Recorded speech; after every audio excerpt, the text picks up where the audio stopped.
Dude, I'm Hey, good. no, the best one is this is better, actually. I'm actually cut my salary. I'm actually happy. Cut my salary by 75%. But money's not everything, unless you have a. Are we airing shit? Yeah, we're good. Yeah. No, I mean at the end of the day, guys. Papa. I again. It's Friday. It's Guytopia Friday. It's Guytopia Friday. We got our boys. Stevie Blue Eyes. We got Mike Catherwood. Mike Catherwood. My faves. Stevie's in. My faves. Now I got good news and bad news. Yeah. I woke up and I got a little tweet from Variety Mag. Yeah. And it had your picture on. I'm like, oh, hell yeah. What was he the next Joker 2? Another cameo or something like that? Yeah. Good news and bad news. Good news and bad news. Good news is you're going to have more time. Good news is you have more time to commit to firing the kid. Yes. And stand up. Yeah. And whatever else you want to do. All that stuff. Bad news. There's some bad news that comes with it. There's some bad news. There's some bad news. I need you to bear down. Yeah. And you've been in the business a long time. What happened? Your spinoff show, School, is canceled. That's canceled. It's canceled. So wait a minute. Okay, so my show's been canceled because No, take it easy. I don't want you to get all crazy. I'm fine. You're Listen, fine. I'm fine. I'm going to take 75% of your salary. I may have taken a 75% salary cut. It's only money. Do I have 2 mortgages? Yes. Do I have a lot of other stuff like alimony and child support? Of course. I hate to do. I have What? more bad news. Go ahead. Delia and I can't lend you money. and this is where, and this is what's interesting about that comment. Well, that's funny. Because I can force you guys to. I said that to Delia. I just saw him this morning. I go, hey, I'll ruin you. Yeah, your texts are so funny. You're like, I start because I text Brian. I sent him the article that his show's getting canceled. I go, dude, sucks. But even sucks worse is Delia and I aren't going to give you any more money. And then Brian replied, you son of a bitch, as I started you in this fucking business. I'm not good. You I'm really not doing did. well. I'm coming after you. I think you could physically force Chris to give you money. I could rob him? Pretty sure you stand no chance of doing anything to Brendan. No. Papa got a new gun though, so that might. AR-15 and everything else. I'm ready. Now. Yeah, Did you pick it up? Ready. No, it's ready though. I'm getting my money. I'm waiting. Go with me Monday. I'm gonna go Monday. Well, I'm gonna be now. I'm not gonna podcast Monday. Oh, I gotta see my dad. Yes, my mom. Here's the other thing. They're 80. Your show just got canceled. I know. And then you're missing this. I'll be back on Tuesday. I'm gonna have to replace. It's already started. Don't replace me because I need the money. All right. I need the money. Now, I gotta figure Monday. did COVID have our audiences as well? Yeah. COVID cut your audience? Because most viewership went up, No, I'm right? saying in stand-up doesn't wise. make too much. Look, it's going to be, for touring? Daddy, the belt's going to be a little tight for a while. I'm going to be honest. At 53, Daddy's got to tighten his belt. How many seasons did School have? We had 2, and we were number 2 in the ratings. We were crushing the ratings, and they just. I think it's 2 things. It's one is Budget. Well, no, it's not 2 things. It's 1 thing. I think trying to get production going with all these ridiculous restrictions, they don't know how to do it. Insurance and everything. So Especially not in LA they County. they were just like, sorry. Look at this, Adam Goldberg. 35 episodes. Now You shot 35. Now, by the way, Daddy used to be a staple on the Goldbergs. Goldberg's coming back. Yeah. Might get a call. You're going to be fine there, right? Yeah, might get a call. Why wouldn't you want more Nothing's Coach there. Meller? Did they use the same crew? What's that? Did the 2 shoot shows use both? the same Yeah. crew? Yeah.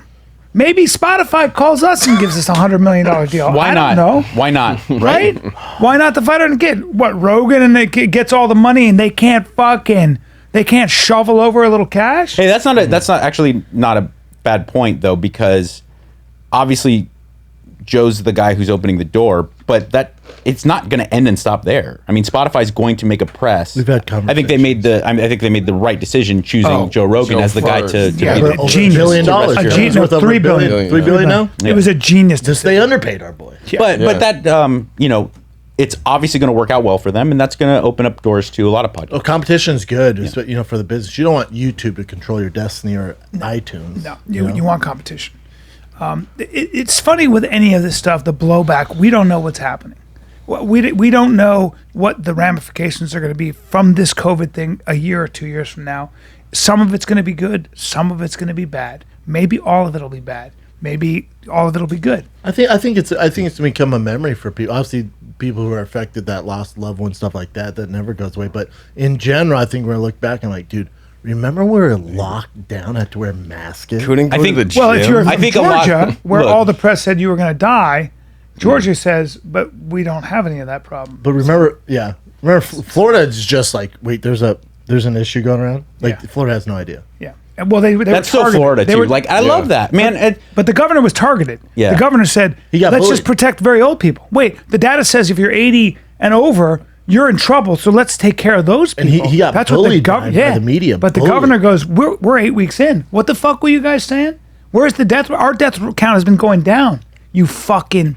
Everyone that's open, it's been going down. But CNN and all of them have a narrative that they have to guard. So it's really strange, too, and I don't find it strange that people have political leanings. I don't find it strange that people are going to like choose sides and take teams. It's been happening. People like to assume that this is a new thing. Yeah. I remember when I was a kid, like Reagan era, there was a big division in the country. I mean, they hated him, right? Yeah. I mean, liberals absolutely despised Ronald Reagan, and alternatively, though, a huge portion of this country was so invigorated by Ronald Reagan and this idea of like, power to the USA. Let's bring up traditional moral values and make the economy boom and the military and his incredibly, regardless of what you feel about Ronald Reagan and his politics, right? But his incredibly powerful stance on the age of glasnost and the idea of standing in front of a podium and saying, tear down this wall. I mean, Mr. Gorbachev directly addressing the USSR. I mean, he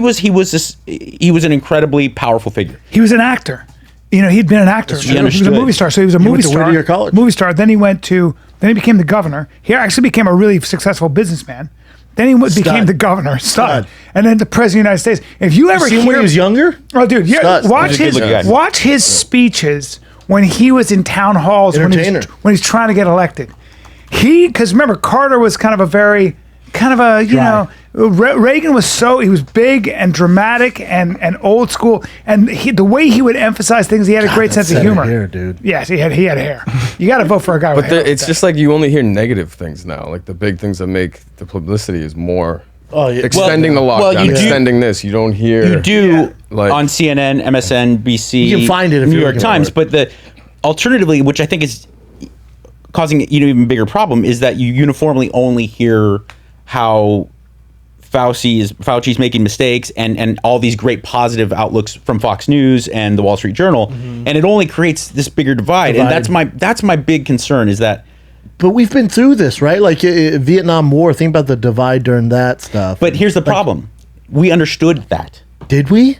It was a war. It took place over here. But we didn't American know men were dying. No. The war itself, semantically, the war itself, I think was very confusing. Because it was this weird quagmire. But the idea of the normal average American citizen is like, our boys are being drafted and they're going to war in Vietnam. People are dying. War is terrible. Mm-hmm. What do? This is every single day. I try to be checked in. I try to be someone who thinks I want to know what's going on. I try to read every single fucking day. Everything is so vague. Everything is so confusing, and you're just like, why?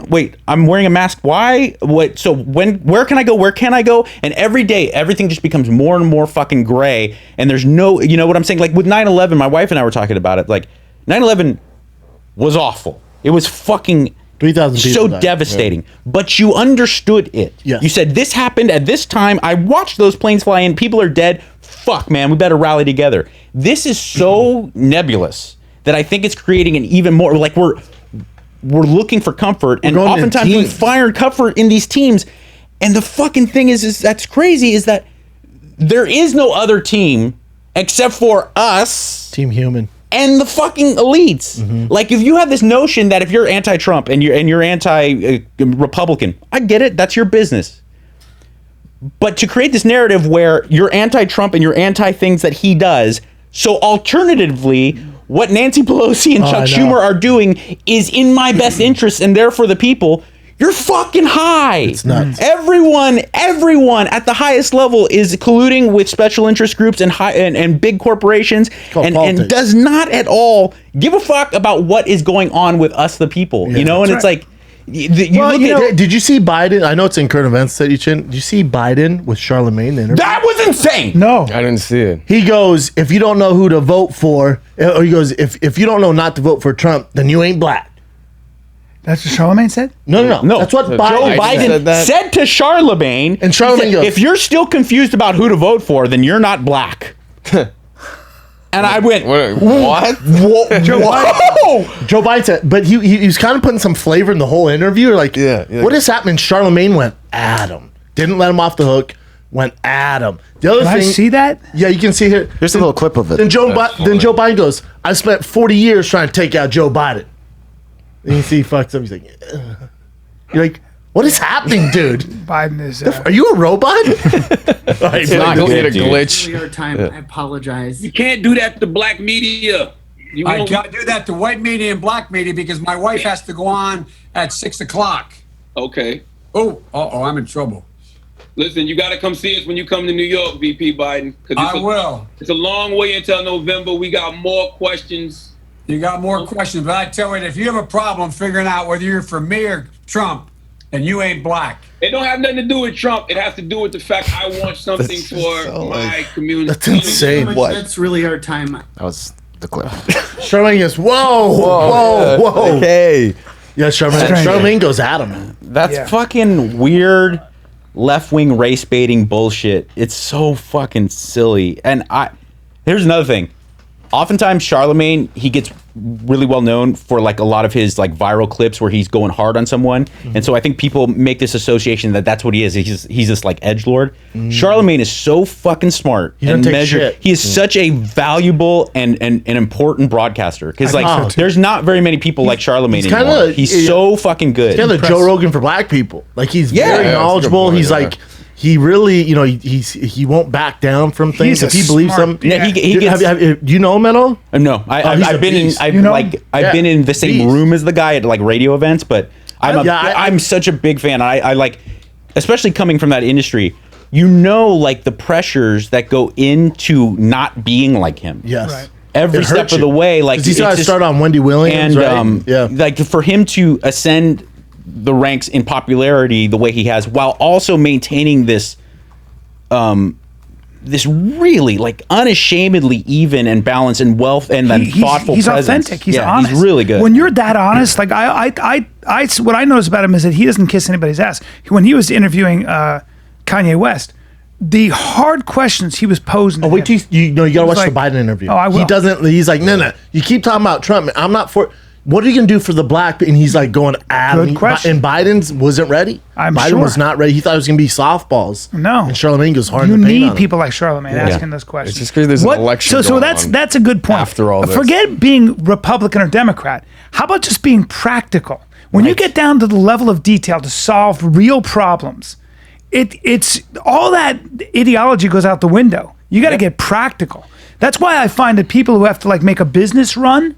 You ever notice how people who have to make a restaurant run or something, they tend to not want to talk about politics. They just want to. They're practical. They tend to want to be like, look, they're moderate. They tend to be sort of like in the middle, kind of sometimes over here. Something. Anytime you run a business, it seems to me that people who talk for a living, like media people, they have the luxury of being all the way over here or all the way over there. And the rest not of only us that, can't do not that. only media people, but oftentimes professional intellectuals.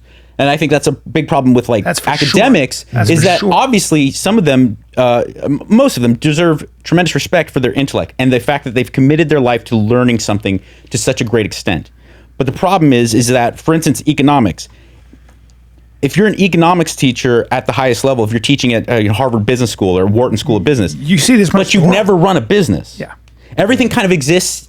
It's like being a martial arts teacher and teaching self-defense, but you've never been in a real fight. Right. You see that all the time. Or being like a master at a certain kind of karate or whatever, and then talking about MMA. You know, there's something practical about, one of the things I love about MMA is like when I saw Yair Rodriguez, I always talk about this. So Brendan, I saw him kicking and doing, I'm a Taekwondo guy. So I'm watching him do all these like kicks and stuff, and I go, but for real, he was so good, I go, it's gonna be really hard to solve that problem, because he can stand on the outside and wheel kick you, roundhouse kick you and all that. And Brendan, said, don't give him to Frankie Edgar, don't do that. I go, I don't know, how's Frankie? And Brendan said, that doesn't work on the higher up guys. And I couldn't understand it. But unless you understand that, Frankie broke him. Frankie broke him, right? But He took 3 years he off. knew right away. He knew right away. Why? Because Brendan had practical experience having to solve those problems. Might have 5 kicks. Might have got you don't understand it unless you've been doing it for a long time. Yeah. You get a practical understanding, and then you can recognize. He saw that Yair Rodriguez is really exciting, wonderful. But he also saw the guy's young and still has deficits in this game because he's not an MMA fighter yet, not a complete MMA fighter yet. Right. But I also think that's why, like, if someone criticizes a fighter, that's why you'll see me I'll stick up for him, especially when I'm like, dude. Because if you've never made that walk, you really haven't. Yeah, you haven't been there. It's tough, Can't you know? say It's anything. Well, I said that it's to like you. you're talking to a soldier and you're talking about the time you did tours over in Iraq and you never did them. They're going to be like, what are you talking about? You're so far out. That's not how it works, man. I said to Brendan, I said, my buddy who used to spar with Sean Porter because he came up in that circuit. And I said, my buddy, I heard from other people that he gave Sean Porter fits. And Brendan said, Brian, Sean Porter, 7-time world champion. Hold on. He went through made his that resume. walk. He made that walk 7 times. You got to stop saying that.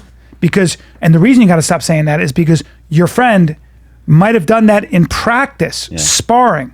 He never made that walk. And then you see him fight Earl Spence and you go, oh, I got to shut the fuck up. Right. I got to shut the fuck up because that guy finds a way to win. It's such a different animal. And so I would say you can take that example and apply it to economics, like But you said. can't you apply it and all to that. politics too? Because In it's life, like we in life. criticize Yes, you can. politicians, and we know how sleazy and stuff like that. But none of us are politicians. You're right, Brendan. I'm sure, if someone comes up to like, "Hey, dude, The you need to pass nitty-gritty. this. You need to pass this." And if you do this, you're gonna get this in this, yeah. return. I'm like, I told yeah, you no this. doubt. I told you. I talked to a woman who's in local politics. She started talking to me and she goes, you're talking. I was so naive. She goes, it's great that you think that. If you're a Democratic candidate or if you're even moderate, you're not getting elected unless you cater to big union. It's not happening. There are certain realities. But therein lies the problem, because I think you bring up a good point. Doesn't that apply to politics? Yes and no. Yeah. I think it applies to politics and how it's practiced today because we don't see how the sausage is made. Correct. It doesn't apply to how the 3 branches of government were initially developed in this country, where they fair. were to be representative of the people. Yeah. And it's like, I mean, this is kind of a silly idea, but it was something I was thinking about as I was so disappointed in the fact that, the American political system has gotten to that point. But I feel like in order to become a successful politician in this country, you have to be Batman. You have to kill several. And what I mean by that is like this ethical egoism where it's like you have to be a sniper. You're all about yourself. Batman was not this philanthropic guy. He was fueled by vengeance. Yes. He was a billionaire who fucked chicks, and he's like, I want to build the best cars and the best tools. He didn't have a superhero. And the only reason I'm going out superpower. the only reason I'm going out to fucking Gotham is because they fucking killed my parents, Yeah. and I'm angry, and I'm And I gonna like get. bats. And it's just all about me. Yeah, and I like in bats. turn, he did subsequently did a lot of good things. He probably saved Gotham, but my point is like you have to be Batman, this dark, brooding guy who's all about success and all about his own. But what we need from a politician is Superman. Someone who's this benevolent guy Or- who's all devoted to represent. Not himself. But wait, with You know? Mike, there might be another way. You also might need less government, less politician activity because Americans can figure shit out on their own. There's also that. Yeah. Sometimes when you're looking Americans to are pretty a smart. president, when you're looking to a president, or personally, and I think everybody in this fucking room, especially Stevie, can say that I don't look to the government. I don't rely on the government. Like I when my TV show goes away, I think. sorry, It went away. it went away. It went away. Yeah. I don't have the government to come in and help me out with my 2 mortgages and my alimony. You don't have The point Brendan is, either. I You don't have Brendan. I don't have Chris because they're not true friends. I got to solve that I problem. think you'd have to. Most Americans are that way. Yeah. So They don't want to be told what to do. yeah, and I don't want the government to come in with their giant government programs. I don't think they do it as well as free enterprise. Bureaucracy doesn't really No. work. Where do you read? Where do you get most of your info? How do you feed your brain? For current events or for like just in Life. general? I mean, when you come, you have your point of view. Let's say for like Corona shit, where would you get your stuff? It's hard because I get it from a lot of. I'm someone who's Twitter's become kind I'm of someone a who's news equally source. Yeah, as Twitter. prone to reading the New York Times as I am to the Wall Street Journal. And those are like the two main sources. And I know that one's more liberal leaning and one's more conservative. Two pretty good. But at least I know that these are high level journalists and these are thinkers. So it's not going to be like the. That's a nice balance. So you got a right and a left. Yeah, you want to get both. The cable news stuff is the problem. And as someone who's like I worked for CNN. I worked for NBC Universal. That's right. I remember that. And so I've seen kind of behind the curtain. And all I'm saying, this isn't a pejorative statement. This isn't to bring down mainstream media. But all these conspiracy theorists who are out there saying these things, you have to understand, it's 100% true that news programming, there's no difference between a news program or the team that went into making Brian's sitcom, because there is a projected Brian's former sitcom. There's a clear idea of the message they want to convey prior to accumulating the news that they want to give. There's a clear narrative, and just like a script writer has a story that they want to tell, that goes on at major cable news corporations. Yes. Whether and this isn't a partisan statement. It goes just as much on at Fox as it does it at MSNBC. They're almost unbearable to watch. It's getting bad. It's just I watch both. It's like holy. Yeah, fuck, you can't. I get my information from like you guys mostly. I'm your friend. You got the bro science. I'll be like, they'll make it easy. They'll make it easy. Stevie gets the bro science. Yeah, you don't want Fire Kid to be your news source. Yeah, we might be a bad idea. You don't if that's where you end it, but you do if something you hear on the Fire the Kid or Rogan's podcast. Yeah, look into it. I'd say look into it. Yeah, whatever we say. It might be that Eddie's been right the whole time.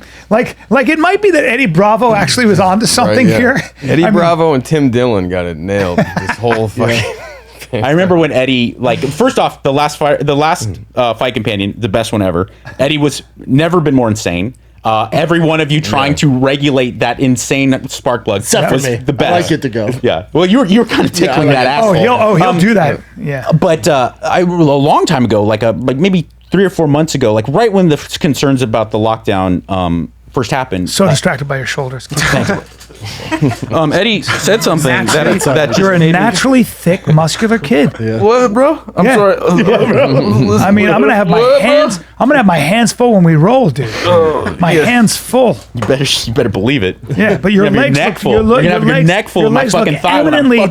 But your legs look eminently, fucking takedownable. But keep going.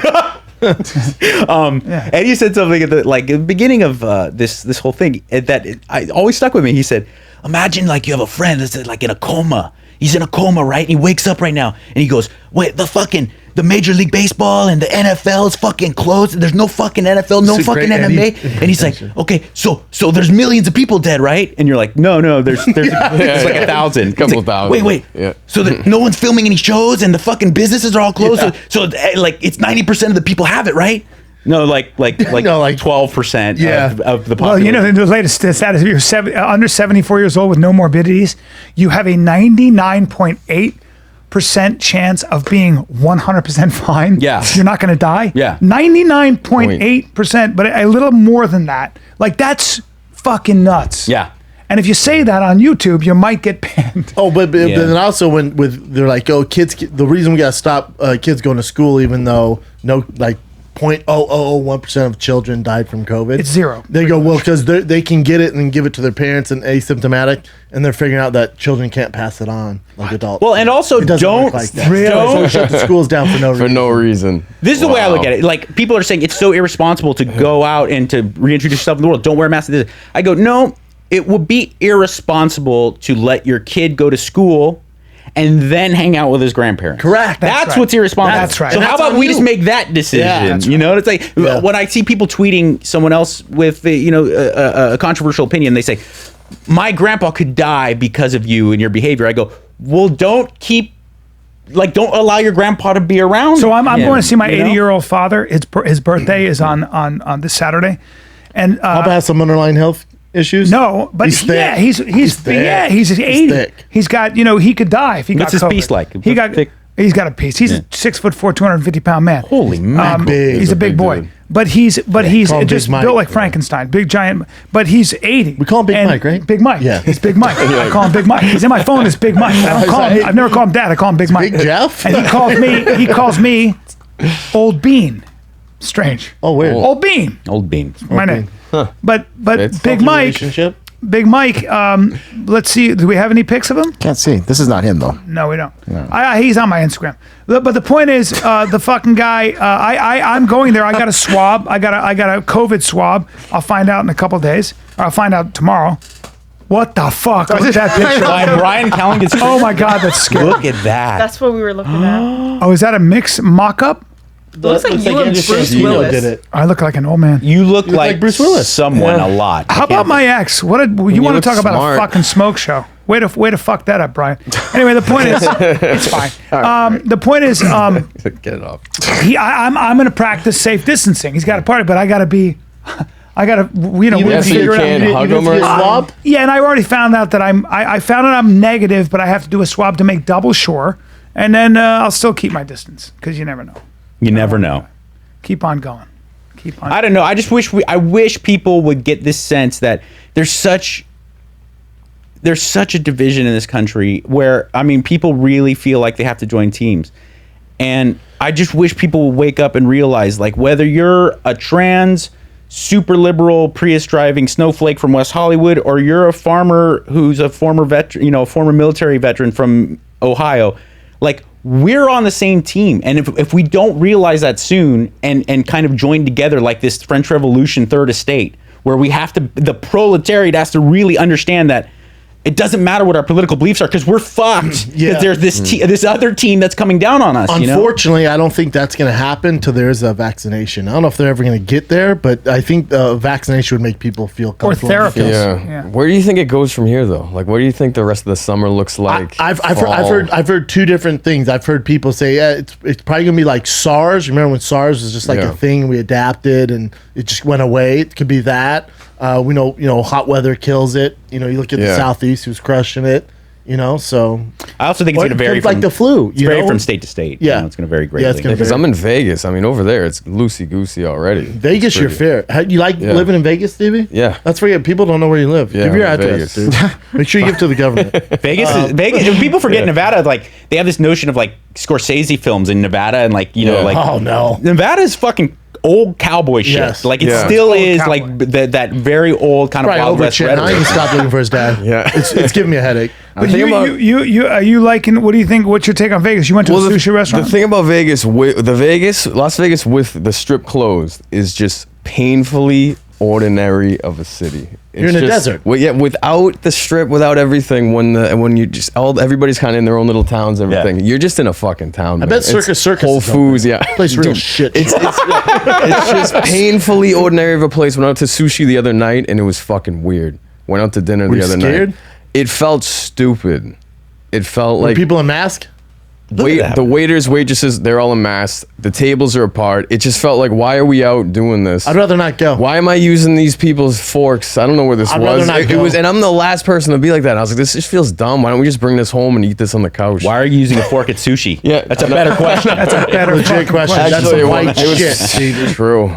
Yeah, because Brian and I are in Houston next week, and everyone's, we have restaurant reservations. And I'm like, but are you guys giving me a mask on it? They're like, no, dude, regular shit. It felt weird, man. And I'm the last person to say that. I was like, this feels fucking weird in here. It just didn't feel right. It wasn't, there was like a little in the air. It just felt real tight. Everything was tight. People would walk in, you just look at the people and automatically say, what the fuck? What do you think they're doing in penitentiaries?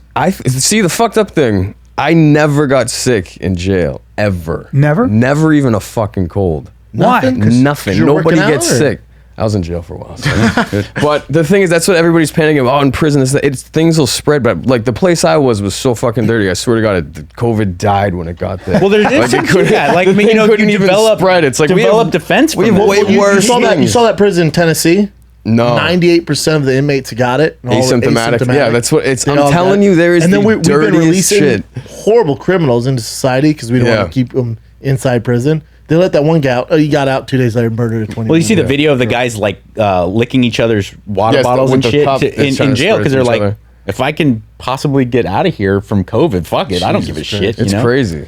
But you said in Fort Dix they had it was always cold though, right? Yeah, it was always cold. Freezing, but I mean, in the winter time, they say cold prevents. In the summertime, it was hot as fuck. Like, so it was like living outside. It's a myth that cold spreads diseases and stuff. Oh, yeah. I think just being around people. I think when you're in that, it's literally the opposite of being quarantined. Like when you're quarantined, you're not around people. Your immune system, there's no way it can get stronger when you're just by yourself. Herd immunity. If you're living with 50 guys at a time, all different races, ages, you're gonna have a strong. You're gonna die. And not the best sanitation. Yeah, you know, like it's not like there's a Ritz Carlton, cleaning crew coming through. Yeah, didn't you tell me you went to take a piss and you were like, I shouldn't piss in these toilets because they were. Oh yeah, well yeah, they try to like stuff like that. Yeah, they have shit yeah. in piss toilets. They have them locker room. The locker room too. stuff. It's like it's a lot of it's living in a locker room. Yeah, locker room etiquette. It's Guytopia. Yeah. Guytopia. Through. Coined by my son. Yeah. My son looked down at all of us. We were at a Parker's and he goes, "This looks like a Guytopia." I was like, Nope. He went, "Oh, this is Guytopia," and I went, "Well, that's cool." Nope. That's not how he talks. So that's Nope. Not true. Not true. Guytopia. He was like this. He goes, "This is Guytopia." Huh? He's got a deep voice. And he goes, "How about this?" Frank Grillo. Yeah. He goes, "How about this?"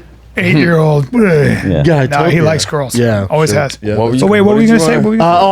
My tattoo artist killed a guy, and so he's looking at doing some time. Yeah. But as a tattoo artist, since he has a skill, he should be okay, right? Oh yeah, 'Cause yeah. He tattoo all the you homies. gotta.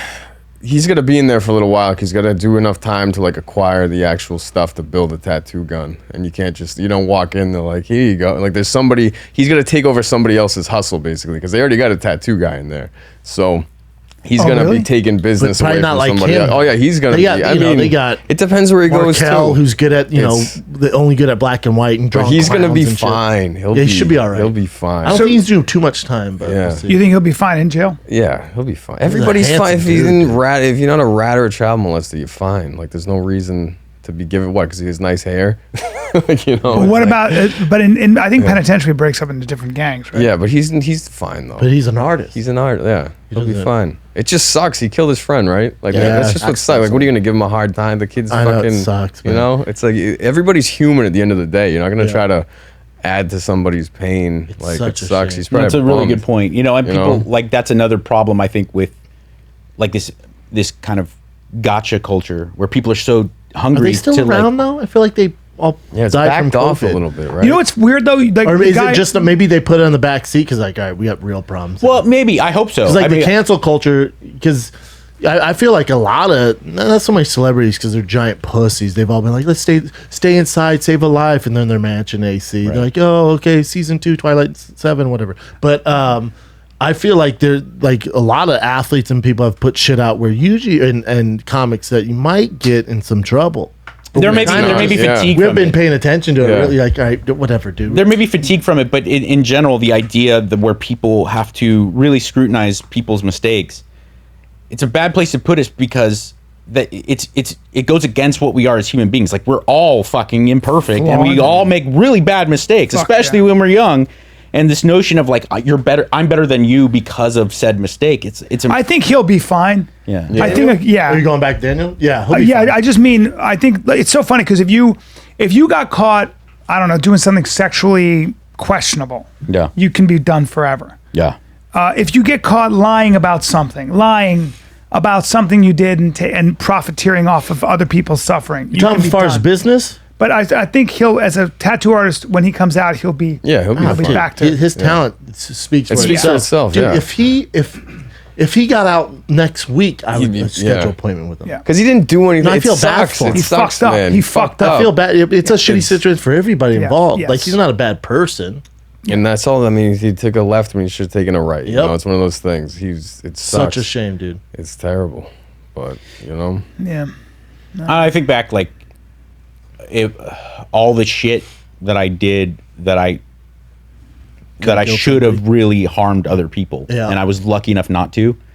It's just impossible for me to like sit and pass judgment because Yeah. I drove drunk and high every day for like 4 years. Like there was not a day that went by where I wasn't inebriated, like highly inebriated and behind the wheel. You're a good driver. And I got in The wrong crashes. thing I got could happen. DUIs and stuff, but I never crashed into. I never hurt anybody.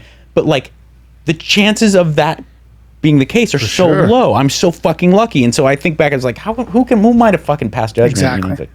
I feel that way about everything. I mean, I agree with you.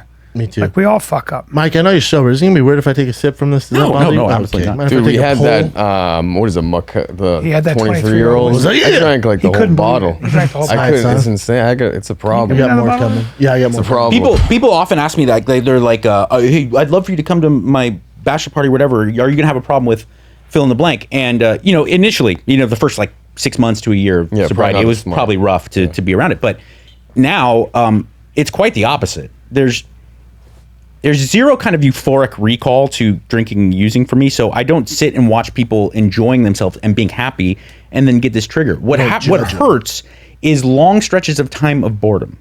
I've found myself like watching shows that I'm like fucking and especially during the lockdown, and I'm like, fuck. Couple cold fucking Modelo's go down real easy right now, or a bong rip would be really sweet. I just fucking relax and didn't think about it. So it's kind of these idle hands, I think, that is more concerning. Anytime. When I make usually the most drastic, crazy decisions when I'm bored, out of bored. It's not out of like any. It's always like I'm in Vegas. I literally got so bored in Vegas. That's when I started doing porn. I'm a porn star now. I've been a joke. I don't know if you want to announce that or not. Yeah, but like why? Because he bangs Nicole Aniston. His girlfriend's Nicole Aniston. Good work. Sorry. I'm a big fan. I don't say bang. It's his girl. Yeah, good. It came out of literal. It came out of boredom. I was in Las Vegas. It was hot. Nothing to like. Just literal boredom that this sprung up. Yeah, Can you say how it happened? Can you say the genesis of? Yeah, like I was talking someone and someone filmed it. Yeah, he's doing stand up. I was doing stand up. Yeah, Vegas. He used to be involved in other stuff. Yeah, I was doing stand up in Vegas. It's good. Dude, stand up in Vegas is weird too, though. It's strange. It's tourists. It's something about it. It's like it feels like fake stand up. Wait, let me ask you this question. Great for Seinfeld. In your experience with people in the underworld, do you think what drives a lot of career criminals is the money or the juice? It's definitely the juice. It's the juice in the system, and it's literally the last thing's usually the money. I mean, money is always a factor. I mean, everything we do, there's money involved. Well, because I was seeing a thing with this guy. He actually went to prison for like 20 years, right? Had a felony, and he was found not guilty after 20 years. They got him out, but he can't get a job. Yeah, because he has this. He's in prison for 20 years, so no one hires him. There's a lapse in employment there. Yeah, so he has no experience. Yeah. He gets back in the work field, and everyone's like, "You're in prison for 20 years." He has this huge black guy in his resume. So what's he know? Well, he knows drugs. He knows he can make this money really fast. Yep. He knows that world. And it's not even who does he know? So what are you gonna do? Yeah, that's the biggest problem. I also think that the juice is a bigger thing than a lot of people realize. It gives you an identity too. Right. That's the thing. I was thinking about it the other day as I was driving my wife's Volvo with my young child in the back in a car seat, going, to drop her off at like a virtual Zoom for her, lockdown class. And I'm driving home and I'm thinking to myself, like, as much as I love crack and meth and drinking, I loved it.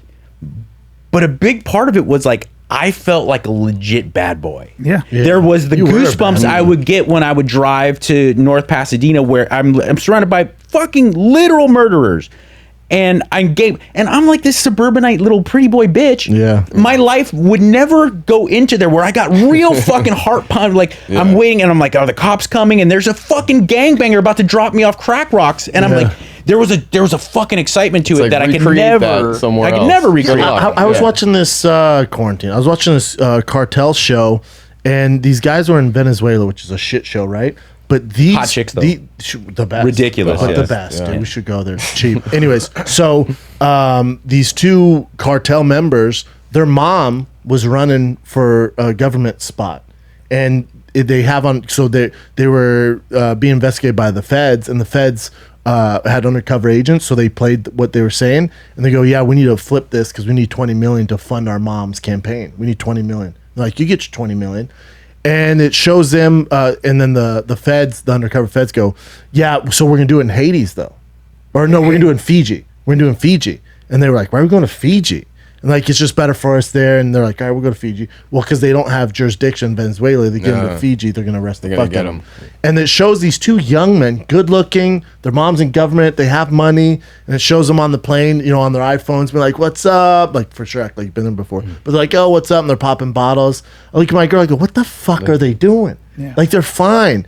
And Joe and my girl goes, yeah, but to them, like that's like they grew up in like that cartel world means something to them. Like it's like an fun, honorable the juice. thing to them. And I started, I'm like, I bet it is fun. Like It's while you're so doing fun. it, Yeah. I bet it's a fucking rush. Well, That's why compared to like, I mean, I know you guys go. I mean, it could be the same as like comparing like stand up to like fighting, like the rush you got going, like walking The out to the endorphins? octagon. Yeah, it's like the endorphins, the rush, because a lot of people get that from stand up, and I don't get that from stand up. I like stand up because I think it's fun. Well, you're not gonna die doing stuff. Yeah, I don't There's a get- different endorphin in Okay, like you gotta fighting go to and jail. and what you were doing. I just see there's a different people. endorphin. Yeah, because it's like almost like when I see like I mean, like special forces guys and stuff like talk about how like they're badass for like killing people. Like there's no ramifications for like you're killing people like legally. You know what I Yes. mean? Like I'm like I know key people that Yeah.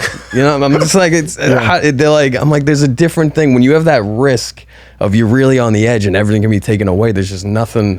There's nothing like it. Well, the special forces guys have a risk of having of the guy that gets killing them. Yeah. It's a I mean, big it's risk. like- That is a huge part of the. I've talked to those Yeah. guys. It's a huge part of the juice. Chasing the and, dragon. And you they've proven that in high stress situations you develop deep bonds. You secrete oxytocin. Yeah, that's what it is. Brotherly It's the band. bonds So you with the create people this around deep, you. deep Yeah. connection with the people you're with. So then now you got real friends, brothers, Yeah. blood You brothers can depend on. that you can depend You've on. all made the walk. You've all been the fox. So Yeah. why do you want to be around a bunch of fucking people like actors when you come to Hollywood who don't give a fuck about you? Your show gets canceled. They won't even fucking dip in They their won't pocket talk to you. and give They you won't give you fucking money. give you dime fucking one after Yeah. 7 years. You start these guys in the business. You fucking give a pound of your own flesh. Mm. You go hungry for these motherfuckers. And when the chips are down, I'm poor. I gotta piss out of my huge dick. You guys keep going. No, it's great. And I gotta go throw up because I'm sick. If you to my have a stomach. glove, I'll jerk you off.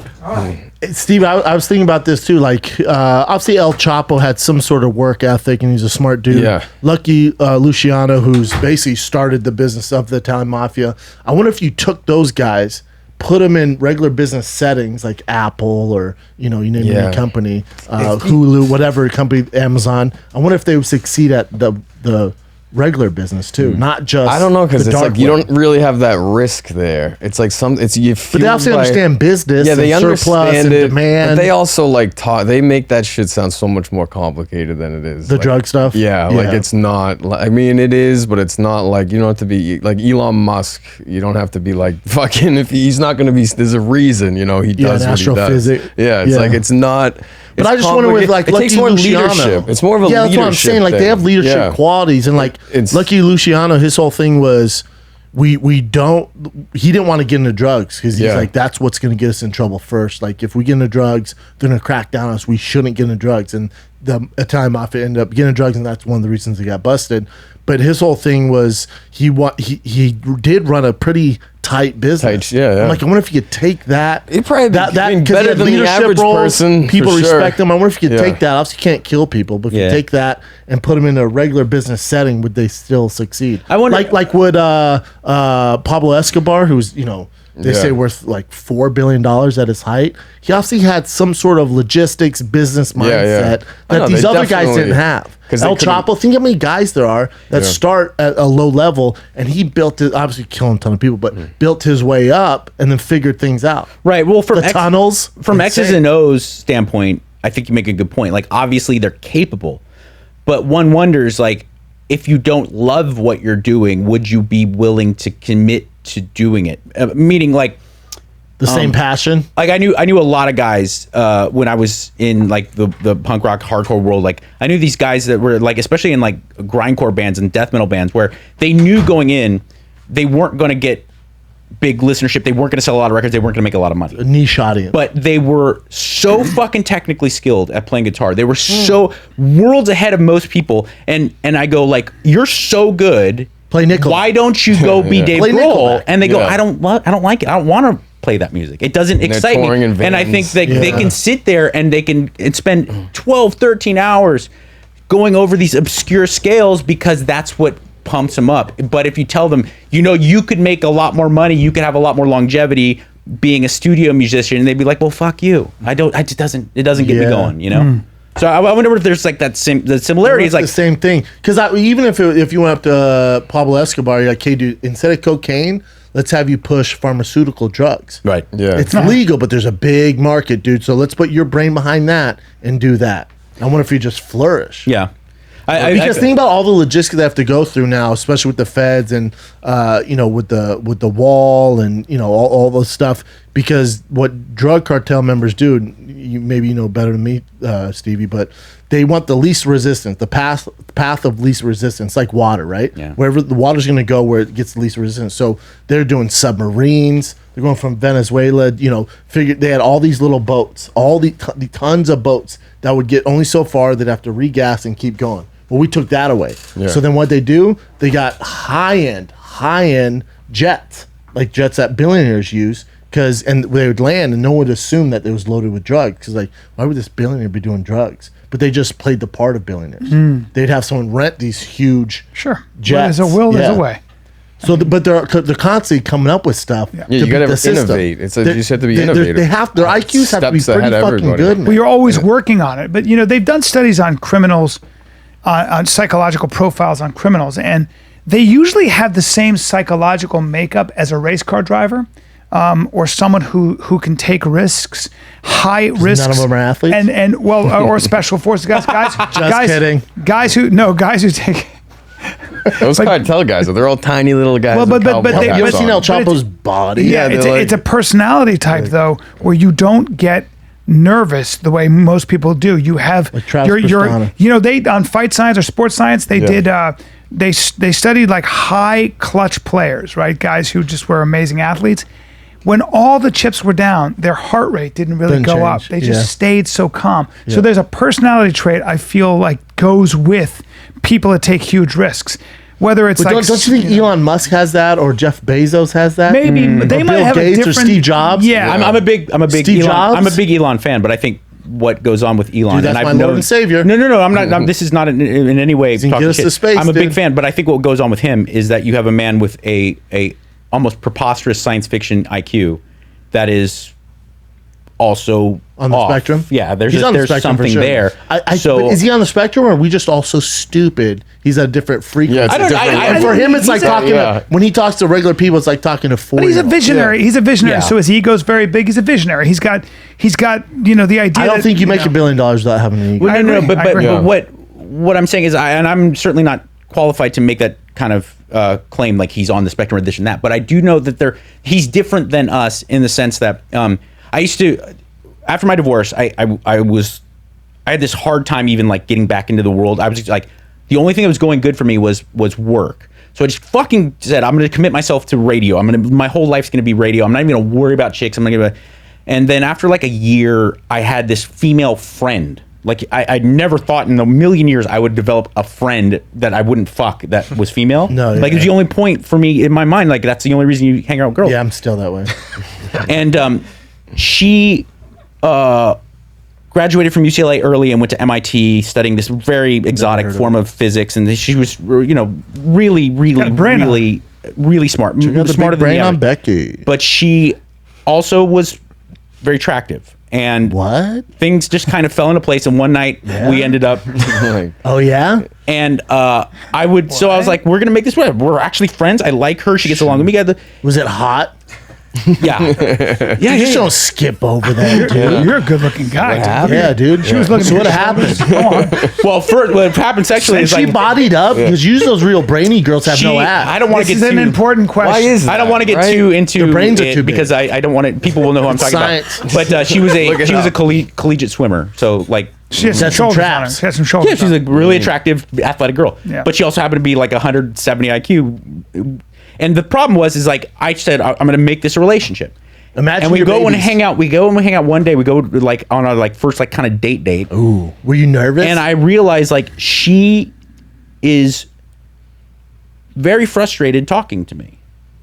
Because you're so compared. I'm not calling you such stupid. a You're smarter than me. dummy. Yeah. But compared to her, yeah. And I was even insecure because I'm like, oh my gosh, she thinks I'm such a dummy, and she's looking at me going, oh, okay. And then you know how you start using big you know how words when and shit. Elon's on JRE, where there's that where he goes, he waits. And what he's doing? He's going like, how do I explain this to a lay processing person? it because he's like, she's sitting there at Toast on 3rd in West LA doing the same fucking thing to me, and we just drifted apart, and it was because And so my point being is that like I think when your brain works in such a unique way, it's almost a you have an inability to kind of relate to the brains that don't work in a Agree. unique way. You know, That's true. But I think that those those people, those 1%ers, whether they're engineers or they're athletes, those 1% athletes, Elon Musk, Jeff Bezos, Bill Gates, Stephen Jobs, they have a tough time relating to anybody and getting a good group of friends. Yes, they don't have peers. Yes and no, though. Yes and no, though. Because a lot of times what I've also found is very, very smart people are very smart in specific ways, but intelligence is compartmentalized. So a lot of times you bring something to the table, which is humor to them, which is a total mystery. Yeah, they're not funny usually. Yeah. Or just never. Ever, yeah. Yeah, or never. Elon Musk so is what not happens funny. is, Not funny yeah, at so all. He when was you- on Rick and Morty though. when you get them laughing, or when you get them to see another part of the world, you're in like This is the comedy. exact conversation I had with Tony Jeffries. He goes, this is years ago. He goes, dude, I have this big meeting with all these big wigs, and he's telling me they're these tech guys. And I said, Tony, don't forget, you bring something to the table that they don't, man. They don't have the perspective that you had since you were 5. Yeah. Your goal was to be on the national team in England, and you accomplished that. So while they buried their heads in books and became engineers, you buried your head in fighting. It's no different, dude. You could have been them. Maybe it's a little stupid, but you could have been them if you buried your head in books. You could be. You went this way, they went this Yeah. way. Doesn't mean you're less smart. No. They might know more about engineering or business than you. It's but what you know love. this, dude. Yeah. And you bring that, which they don't bring. So don't go in there with a negative attitude, thinking, "Oh, these guys are so much smarter than me." well, I think that a lot of that is And very, he didn't get I the think deal, that's- and his business is failing. And it's But failing. that's not the point. But I think a lot of that's just true kidding, with it's not you failing. with you in stand up is that you probably I'm speculating, but you probably initially dealt with that when you're making the transition where it's like I'm this cage fighter meathead. These guys are all these, comedian types. Yes. Like I wouldn't even say Brian's is very similar to like the average comedian, especially in Los Angeles. It's the nebbishy kind of hipstery guy. Dark. And like here comes this buff, handsome fucking 6'4" guy. Appreciate it. But then there was that moment where you realize you're like, oh, I'm bringing something else to the game that they're not. Yeah. I have an athlete's work ethic. And that was I because have of an Brian. athlete's. That was really because of Brian. Yeah. Yeah. So there is that's true in a lot of regards. I some of the best radio people are not these studied broadcasters. They're No. like Mavericks. A lot of like former cops, former military. Look at Corolla. Corolla is, in my opinion, in the top 10 greatest of all time. That's fair. And Corolla got on radio because he was Jimmy Kimmel's boxing trainer for a celebrity. And if it wasn't for that weird fucking happen chance meeting, When was that? Well, Jimmy Kimmel was the sports guy Man for Show? Kevin and Bean about 20 years ago. I didn't know that. Jimmy was a radio guy, and he got in a on-air fight with another staff member at K-Rock, and so they're like, fine, we're gonna settle this in the ring, and we're gonna sell tickets. It's gonna be great. So Kimmel goes out and gets a trainer. This other guy goes out and gets a trainer. Kimmel gets Corolla, who happened to be listening, and he says, I'm going to drive down to K-Rock and I'm going to offer my services up. He starts training Kimmel for this thing, and then after a while, Jimmy comes back on the air. He's like, you guys, my boxing trainer's one of the funniest, smartest guys. We got to figure out a way to get him on the air. I had and no idea. They started doing these characters on Kevin and Bean, and next thing you know, he goes to Love Line, and boom, and he's that's so and because quick with it. Yes, he Adam is. brought something that the 95% of guys in talk radio are either political dudes who are stuffy or former frat guys that are like, I'm the wild and crazy morning guy. Or they're mimicking people that they know of. Right. So there's it all kind of sounds the same. and Corolla brings this incredibly new blue collar regular guy, ethic on top of his ridiculous acerbic wit, but he brought something different. Is my point. It's like I didn't know that. Yeah. We have him on the show Monday. He's one of my favorite people. Monday. Oh, he canceled? Daddy's got to be in with his dad. Dude, he I just know. lost one job. Don't And the make me problem fun. with Adam is that please don't. I need this money. Right. And the problem is Adam works in Pasadena or Glendale Okay. every day, so we have to Glendale, find bro. time. We have time. I'm working on it right now. Big car guy. I'm working on it. Oh, yeah. Gotta get him in. Oh Gotta yeah. get him in.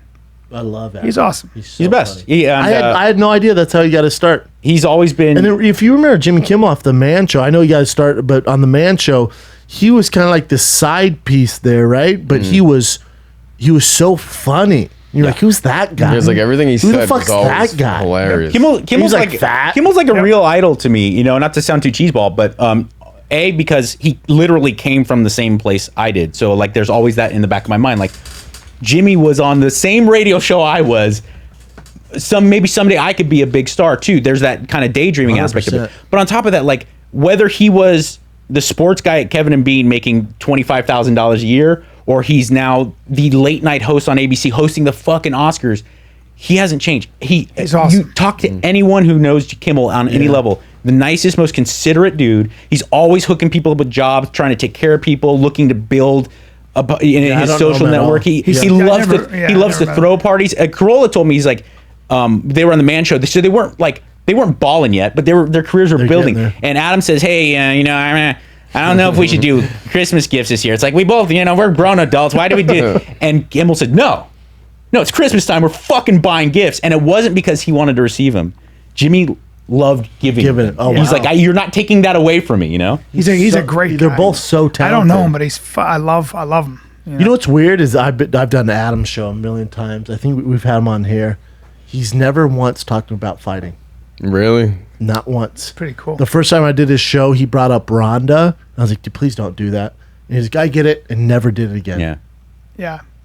If you did bring it up with him, you'd be shocked to know how. I didn't know because Brian was like, he did some boxing. I was like, oh, here we go. He can really box. I don't entertain. Watch him. He hit mitts with James Toney, and like Adam can box. Adam can seriously box. I mean, not again. Is he going to step in the ring tomorrow against Errol? Like, is he going to get in against Lomachenko? Of course not. But he really knows what he's doing. He's not big strong kid there. But people also don't know how. So he actually competes in driving. Like, he's a driver. I didn't know that. Driver. And it'd be the most expensive hobby. It's the most expensive hobby, huh? Oh, dude. Millions and millions of dollars go in those cars. Really? Yeah. I remember when I drove, I had a 66 GTO, and I loved it. It wasn't show quality, but it was close. It was a beautiful car, and I invested a lot of money and time and effort into it. And I'm a big muscle car guy. I understand like the portion of the sports cars. I love it, but I'm an American muscle car guy. I never got into them. I get it. They're ridiculously. They're good just in a straightaway. Irresponsible. I feel like it was before anyone. Like, who do you know our age? It's like balls deep in muscle cars. It's like I think my brother knows them, which I'm like, what are you doing? Well, anybody I know, they live like up in New Hampshire. And then Klopp has a 64 GTO. That's what it was a beater. We should drive around town. And I think it's a personality thing. I appreciate it. I get it. Yeah, Goo Goo Gaga over Americana. I'm a classic American. I'm silly. I'm like in the same ballpark as like a Tarantino. I love old American television. I love American made. I do too, though. See, I'm into that too. But I always kind of like idolize the idea of like American rebellion and the idea of a 8 mile to the gallon 496 cubic inch they went away from where you that, just though. drive like this out your window. know. I can't turn. No power steering. Fuck you. It is the blow. Like it's preposterous. I wonder what but that it's is. very representative of I think of America. This outlaw idea. It's insane that you're like. It makes no sense. Oh shit! Fucking GM. Yeah. Ford made the Mustang.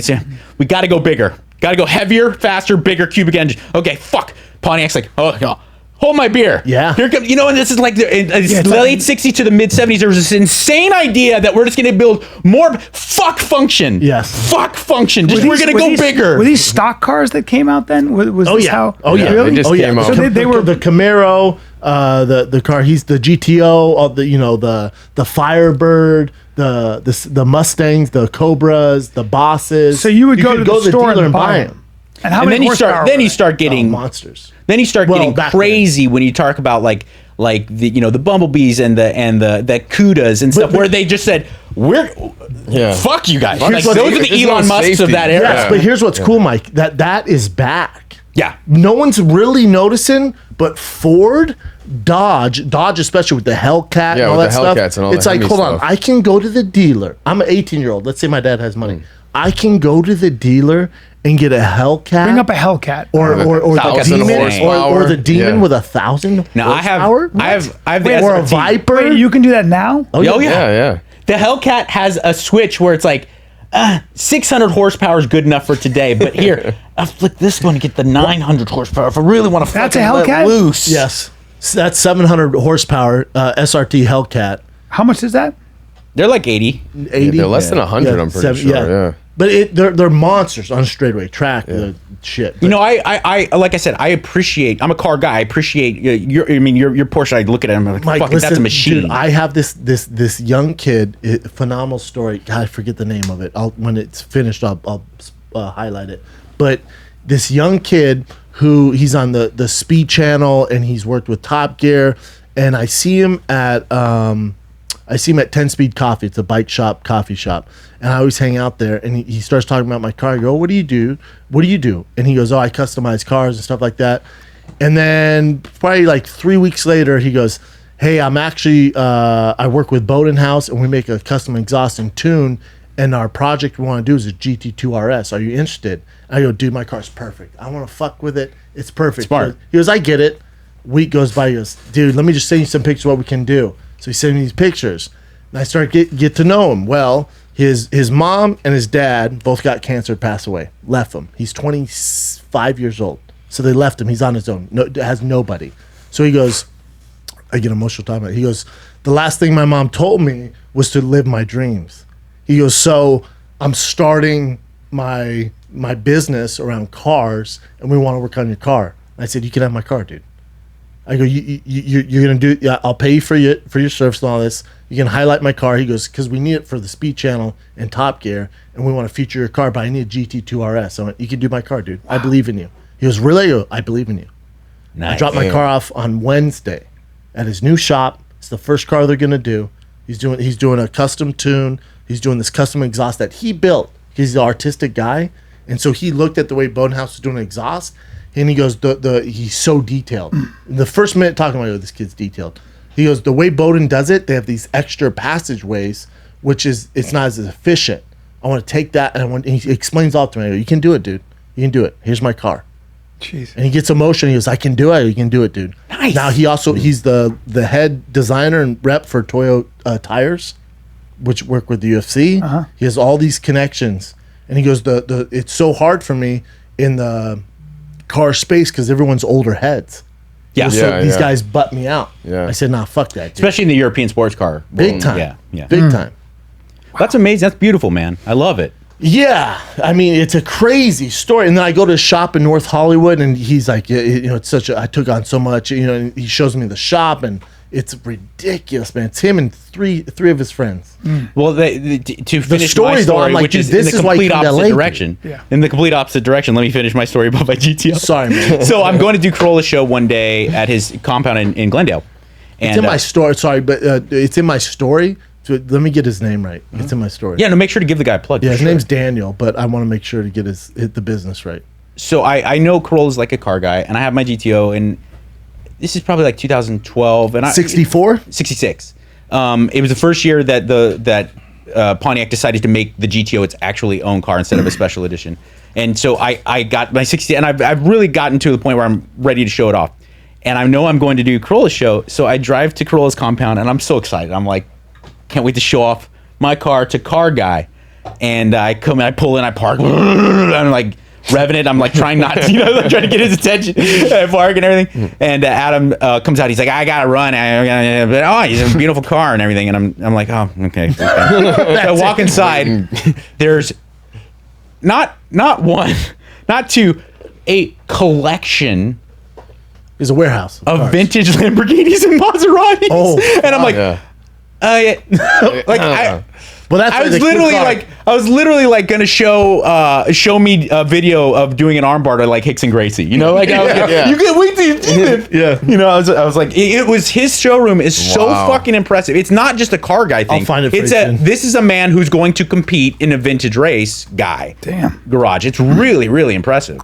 He bought a bunch of Paul Newman's old cars. He's got some money. Yeah, right. Yeah. Well, he bought Paul Newman. I mean, it's a $4.4 million Porsche. Good times. Yeah, that's you could have bought that if your show went. I buy horses for someone else. No. Yeah, no, it's going to be good. It's Daddy's got to figure some things out. But hey, no, it sucks. Why are we into cars? You're still into cars? I am. Yeah, I love them. I drive the SR. No. I had a CTSV Cadillac, which I loved. But I was like, I'm a dad now, and That's a cool dad car, though. It's a very cool dad car, but it's really small. It's a 2-door. I mean, the baby seat, when I put it in the CTSV, my daughter, even when she was an infant, was like fucking hitting up against the passenger seat. So I sold it, and I got the Grand Cherokee, but the SRT. Those are badass. And I like it tickles me somehow where I'm like, this is fucking insane. I have a Hemi in a Cherokee. It's a Grand Cherokee. So cool, it's supposed to be like a cruising family car. Here, I have 596 horsepower. It drives like a sports car. It's so preposterous. It's so fucking bumpy. I can't figure. I think no Europeans will make that. I had the track. I think for me with the Trackhogg's an amazing car. Amazing. Yeah, I think with the GT2 RS, like it's such an outlandish car, right? It's for racetracks, one of the fastest cars on the Autobahn of all time, set the record, beat the Lamborghini. I think when I get in that car, I'm like, oh, I'm doing something right. I think it just reminds me every day I get in it, and when I drive, I'm like, oh, I'm doing something right. Maybe that's it. I've been trying to figure out for the longest time. I can't afford my Tesla anymore, but I know what you mean. And it's going to be fine. And we all know it's going to be fine. You get the Prius with homeless people in it. I bought a Prius, and it turns out I can't lend that Prius to anybody, Brendan, because, I will get sued if somebody crashed it because the insurance, and they'll find out. So I have a piece of metal. And I found out that the Toyota dealership upsold me on warranty stuff, so I didn't realize that. Oh, no, they snuck in $7,000 extra in warranty. Santa Monica Toyota fucked me. They upsold you got me. all this So I stuff? bought a $17,000 car, but no, I didn't. I bought a $24,000 car because they tacked on all that stuff, which I didn't know. That's on you, Papa. I What's didn't the even know. insurance like on that? Because It's $130 a month. I can have it stolen. No, but you know what I'm saying? Make a couple was calls. stolen. It was Hey, fool, we found your car in the Azusa Canyon, dog. I don't know. It's all burned up and shit. Burn up. Hey, dude, I don't know. I found your VIN number, fool. I guess it's your car, but it's all burnt, dog. Santa Monica. And I told him I was helping out somebody who had fought for our Weird, country. man. Said, I'm helping somebody out. I don't want him to know that I'm getting it, but he's a veteran. I want to buy him a car. I want to let him borrow a car. They were like, we got you, dog. We got you. And they said, let's tack on an extra $7,000. So you fucked me for $7,000. Good job. You got me. I can handle it. Not anymore, but I can handle it. And the point is that's what you did. So I'm going to go to Santa Monica Toyota, and I'm going to talk to them about this. Chin, go to Secret Studios, but it's spelled SEKRIT Studios.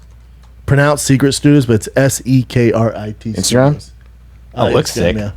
Yeah, this kid, man. I'm telling you, dude. Secret Studios. They have that McLaren there. They're doing my car. They're doing a GT3. But yeah, that's them in North Hollywood. That is fucking that black sweet. one's that GT3. But yeah, they're these young hustlers, and they're making moves, man. Yep. And I was like, I'm gonna give you a chance. Let's fucking do it, man.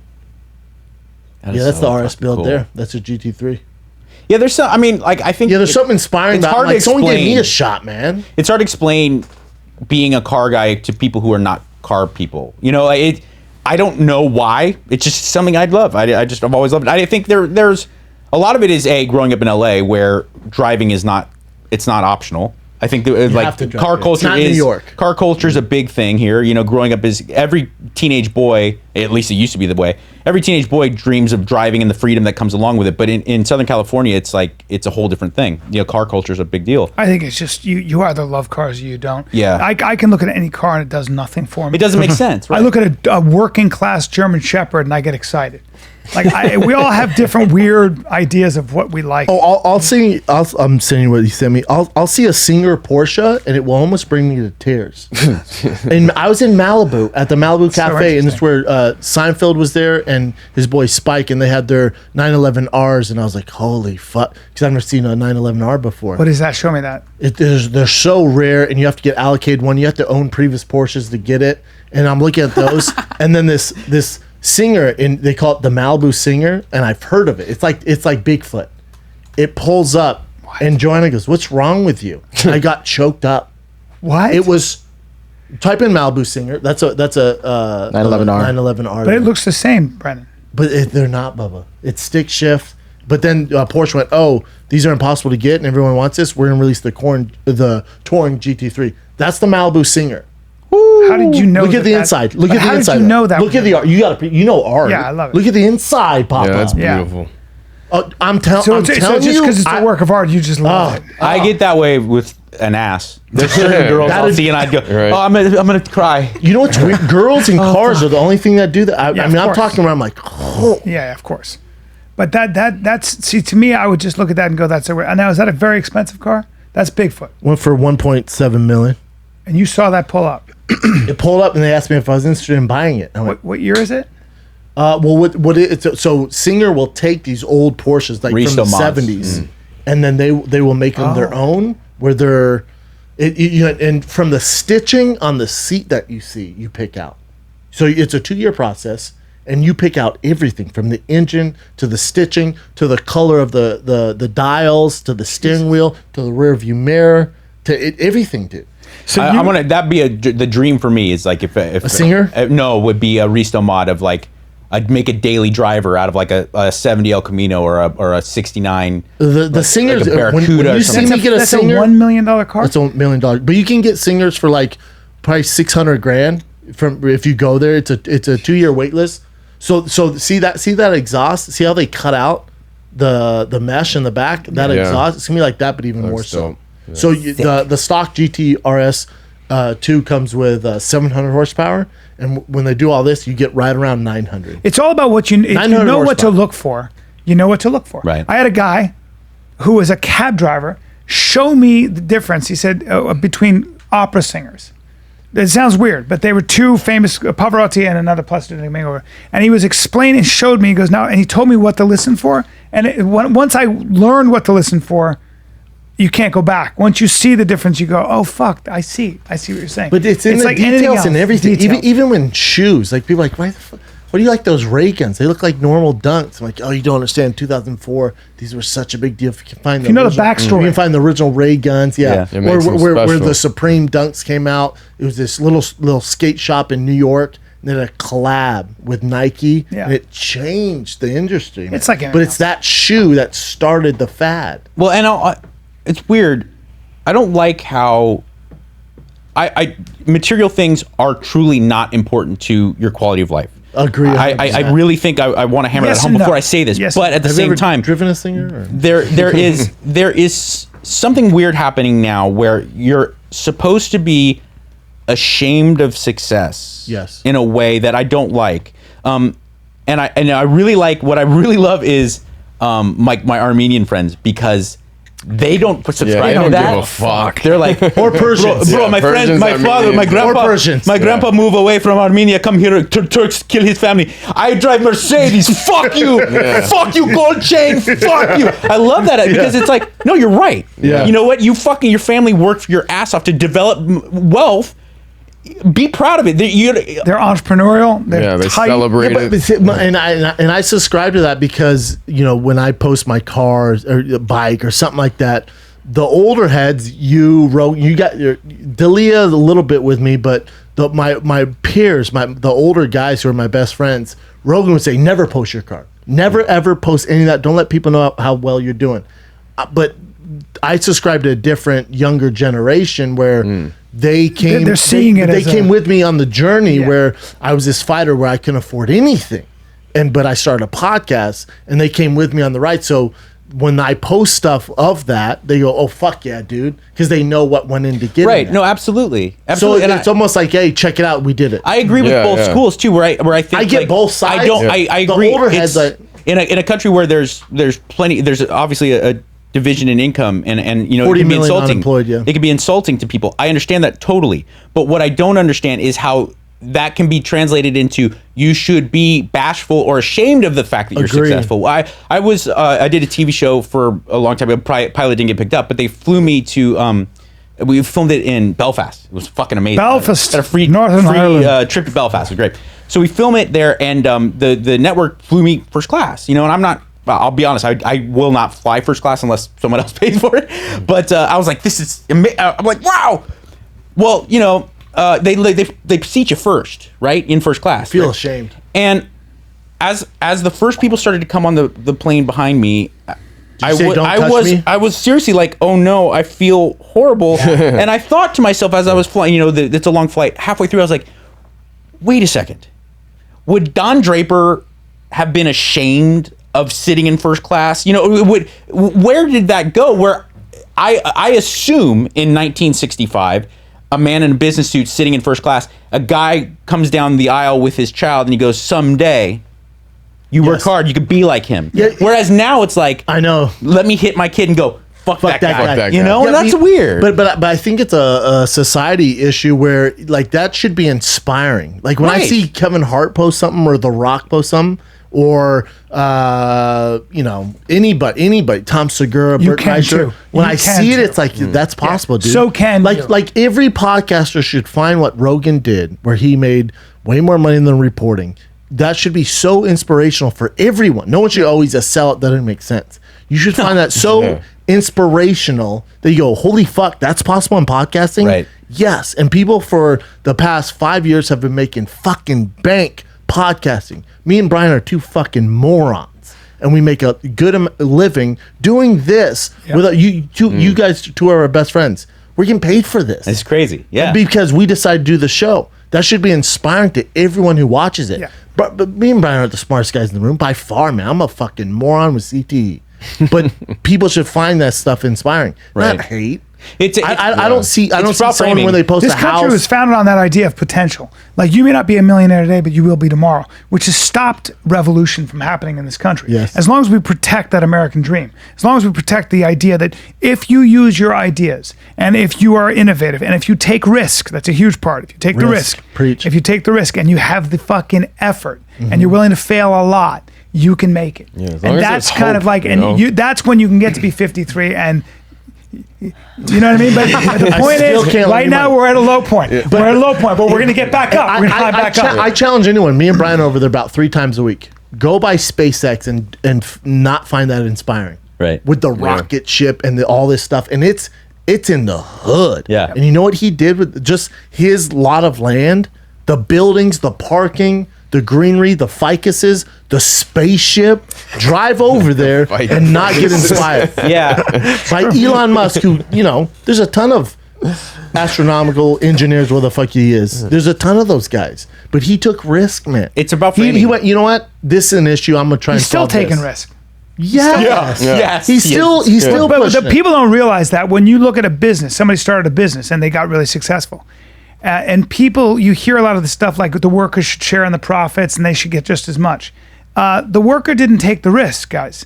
When you create a company from an idea, when you come up with an idea and you build a company around it, the amount of energy that goes into that, the amount of fires you have to put out every single day. And financial. The financial, but mainly the risk. I actually don't know anybody who's made a lot of money who wasn't poor at one point. Who didn't lose it all at one point. So, you're always riding that balance. You're always taking that risk. And people that are willing to change and go with the flow and adapt. You've got to learn how to change your fucking approach. But also say this, it's also I would assume with Elon Musk, with anyone who's made any sort of amount of money, they didn't do it because they thought I don't think Elon Musk decided to make Tesla or that weird underground thing which we it's called Subway, but he wants to put cars in it. That's fine, Subway. But I don't think he started any of that, or we didn't start the podcast, or Rogan didn't start the podcast and goes, I'm going to make this amount of money, this millions in the future.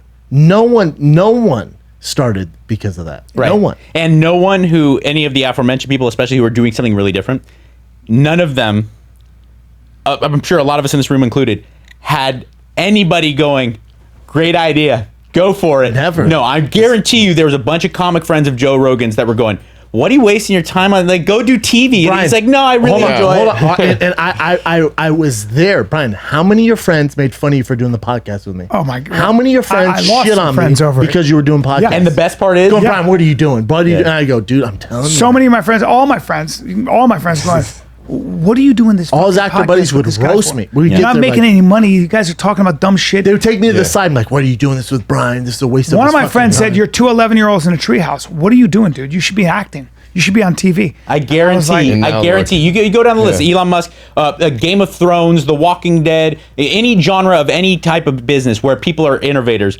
They had a litany of people going, yeah, I mean, we like the idea, but could you tweak it this way and maybe do a little less cussing, not so much violence. And it's like, no, this is my vision. I'm going to stick to it. And after 10, 15, 20 years of hearing no, they finally make it. And all those people are like, it's a great idea. We've been pretty much thinking that way the whole time. You know, there's no, I like the number one idea that comes into my mind is like how many people told Matthew Weiner, I think his name is, the guy behind the creator of Mad Men. Yeah, Matthew Weiner. I mean, a legendary collection of no's. We'll get the production started, and then finally they pull the plug. All these different networks, all these different people, all they wanted to change, and finally he's like, no, I'm going to stick to my... And this obscure AMC, which nobody watched at the time, decides to take a chance on it. And then, of course, once it hits big, every network's doing the 1960s Madison Avenue fucking New York City skinny tie show. Yeah, you know, it's like, everybody buys your style. Of course, yeah. So we've known all along this is the way to go. It's fucking bullshit, but it makes you laugh. I mean, I love the stories you guys always tell about the Fox execs, where it's like, this is what you need to do to be successful in a podcast, because I got my black belt in broadcasting. But also, they all got fired, by the way. And most of them work for DAZN, which is also going. Yeah. And not only that, though, but a lot of people said no one's keeping track. They were like, you know, you gotta sign with this group because they'll own 50% of it, but they'll get you. And Brendan was like, no, we're gonna own all of it. Yeah, we'll just bet on ourselves. We'll just figure it out.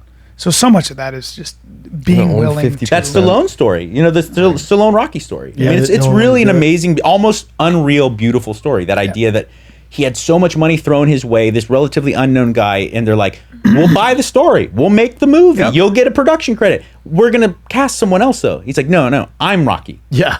I'm Rocky. That's a mindset that's followed him all the way through. But I think LeBron James, too. I think yesterday was his anniversary signing with Nike.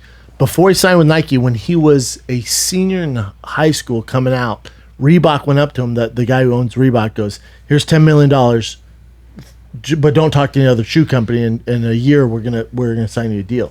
And he had his mom and him came from nothing. He went, no, I'm not gonna do that. Reebok, no, I'm not gonna. $10 million, which would change his life. He goes, I'm not gonna do that. The reports are he signed $1 billion deal with Nike. God damn, I could use that right. Billion, yeah. It's listen. First off, you'll be fine. Spotify, if you want to buy this, dude. Let me just say, let's be subtle. Spotify, give us a number. Give me a call. I'm saying you got a man right here who could maybe help you out a little bit. I don't know many 53-year-olds in good as shape as you with the kind of fucking thick cock you got. I like where your head's I'm at. thinking a little Pornhub action. What? Maybe call Brazzers. Fans only, old man rinks. Oh man, great pube. Porn. I'd never stop watching Brian Callen porn. Thank you. You're just talking. You're like, but talking politics. Revolution. Look, you guys got great delts, huh? Fly away. Why? Huh? Yeah, you look my hair. With that hat on. Brendan makes fun of my hair, but I think it looks good. It's nice. Frames my face. I've been finding the kid lines. Talking the whole Stevie, time. was it weird the first time you're doing porno, knowing it was gonna get broadcasted? A little. Because I saw the first one. Yeah, you saw. You were right there the whole journey. Talk a little bit about. Was it your lady? Your first? Yeah. Mike, how much time do you have? 5 minutes. Stevie, you have to do a show at 3 o'clock. Stevie, give us the. Yeah, it was because I knew Nicole. So Nicole, I had known her for a couple of years, just friends with her. We never even hooked up, and then it literally came out to like I had to kind of hide in Vegas for a little bit, wait for some things to die down. Not sketchy at all. Yeah. It's my life.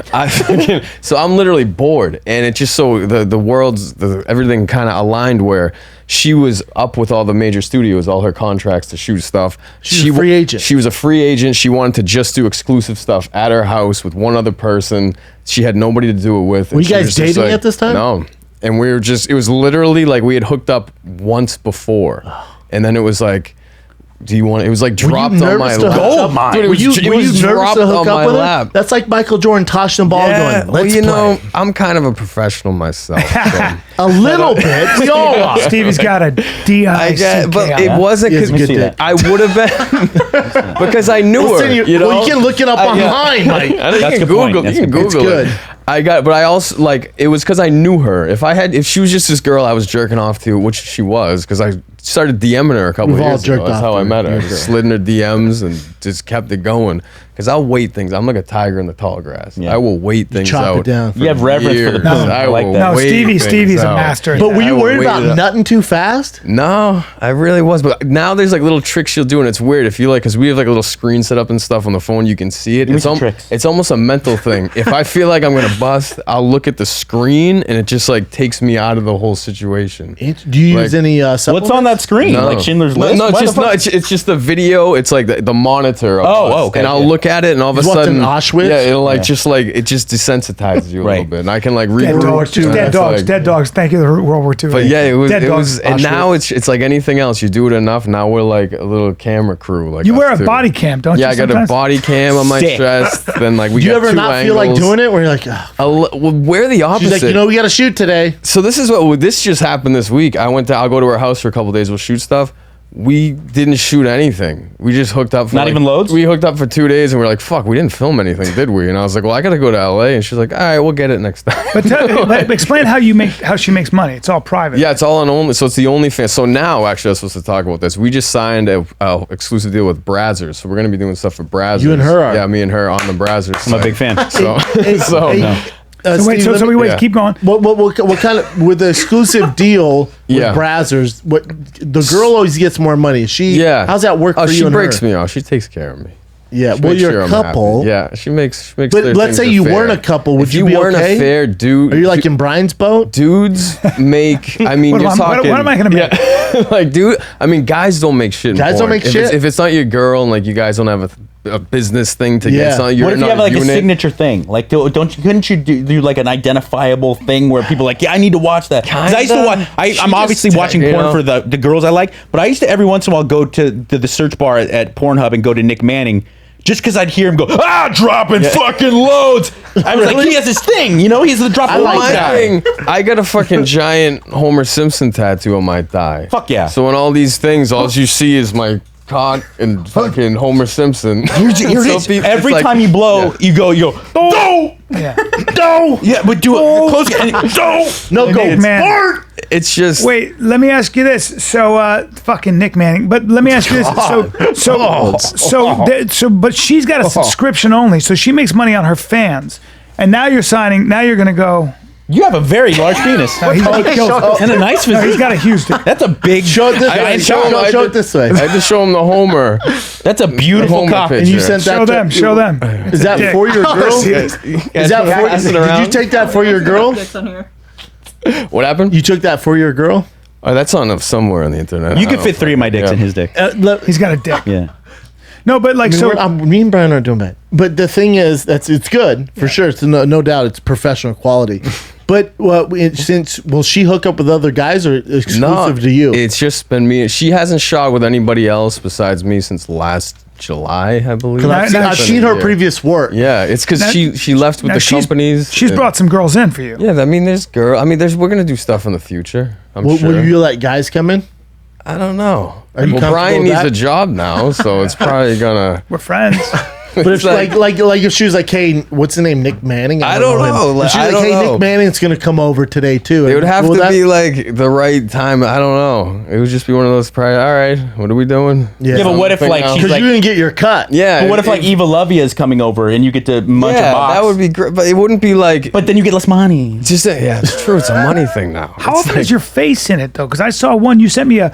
You were playing the guitar. Yeah. And Yeah, you were that's the dressed like big Santa one. Claus, and she was giving you. Yeah, that was a good. That was a popular one. Yeah, because you don't realize that the dude isn't like the star in the thing. Like you really, it doesn't. No, I matter. realize that. Only a frame of mind. Who's that Yeah. girl? That's Eva Lovia. She's my favorite right now working.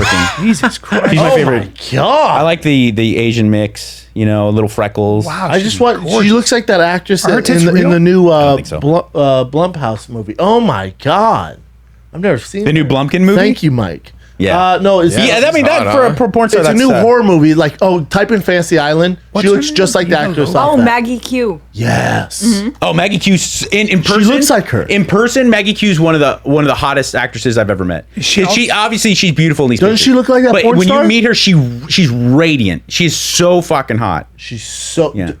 She looks like that. It's a good I mean, call, they though. look. It's a good call. She's Maggie Goo. Good call. Very good call. Now, Yeah, that was the she's, one, 'cause my head's she's not in painful. it. Eva Lovius. Eva Is that Lovius. him? My wife looks like Danny Daniels, the porn star, and Plays so the I guitar. beat off to a lot By the of way, Danny Stevie Daniels. plays Go to guitar Danny like Jimi Daniels. Hendrix. It's DANI, I believe. Okay.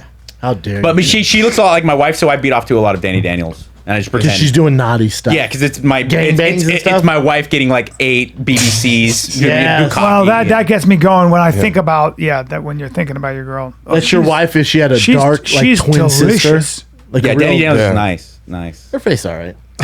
Yeah, because you don't realize that a lot of dudes, their faces isn't in it She's most like of the Jeremiah time Watkins. Not a big deal. anyways. She's so hot. I think yeah. I like her face. All right, I gotta go do the Jason Ellis show. Oh, sorry, you, dude. Mike. We Guys. love you, Mike. No, You're come the on. best You friend. think so? Nice Oh, to let's meet do you. a picture Closer, before you bro. leave. We're Yeah, close we're enough. totally close. I'll do a picture. I saw your big hog.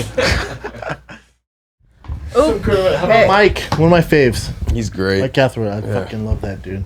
Oh, He'd be on great. every He's episode if awesome. you want. He's awesome. What do you got? So, the mayor of a small town in Peru was hanging out with a bunch of his friends when police officers came to break it up because of social distancing restrictions.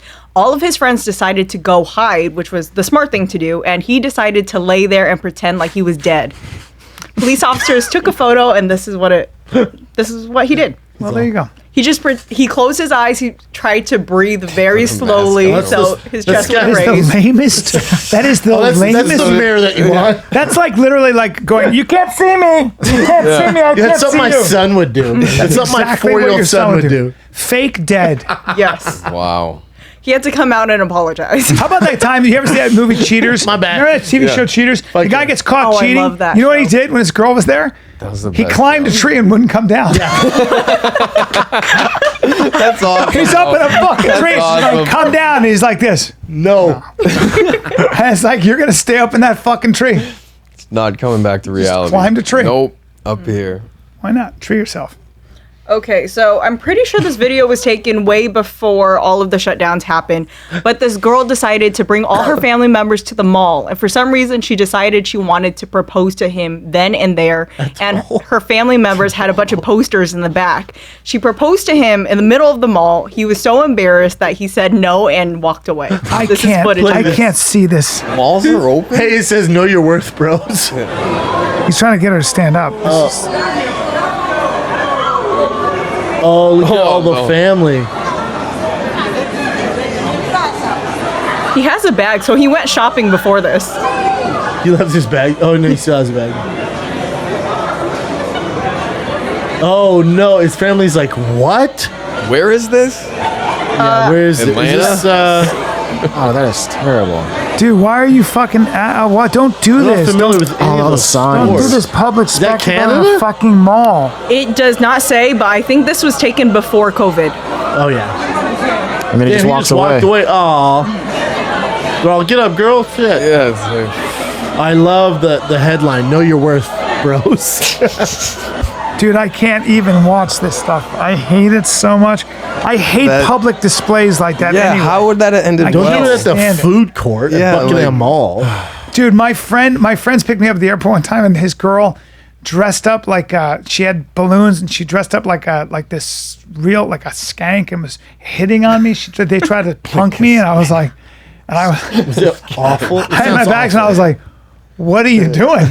What are you doing? What is this joke? She feels stupid? What is this terrible joke? She felt stupid. Yeah, well, you know what? I'm gonna fucking throw him under the bus. For Frank Grillo last night, I bring sometimes I'll open a bottle of wine and bring it to him. You know, so I lets it breathe when I go to drink. Yeah, he told me sometimes you bring like half drunk. It's not the I'll bring like sometimes I'll drink a little glass of it and I'll bring it. So he and he's there and he brings me like two bottles of wine that are like that big because he'd been out drinking, and he goes, here you go, and I didn't get the joke. He goes, try this wine, and I was like, do you not get the fucking joke? I was like, hey Frank, no I don't. I get it, but whatever. We're too old for this. I'm a professional comedian. Yeah, what are you doing? I can't wait to roast There's nothing him. worse. Popcorn, too. Right over an empty bag of popcorn. Yeah, brought around too bad. All What's right. this? Tricking your dad into thinking you got arrested using Google Voice? Yeah, so a kid typed something out onto Google Translate, and then he plays it while he's on a call with his dad. His dad thinks that his son is now in jail. So it's just a silly little prank. This is a collect call from inmate Dustin Lee from Canadian County Jail. Dial 9 to speak. It's who? Hello, this is a collect call from inmate Dustin Lee from Canadian County Jail. Dial 9 to speak. Canadian County Jail, my son, motherfucker. He hit 9. Dad, What's going on? I got in trouble. No shit. Well, I was down at the cable park. Me and Christian were wakeboarding, and these kids came up. I'm gonna beat your ass. Yeah, just a short one. Yeah, I'll beat your ass. Yeah. I would not be happy. And then this is just a silly one of a bulldog humping the groomer. Kind of looks awesome.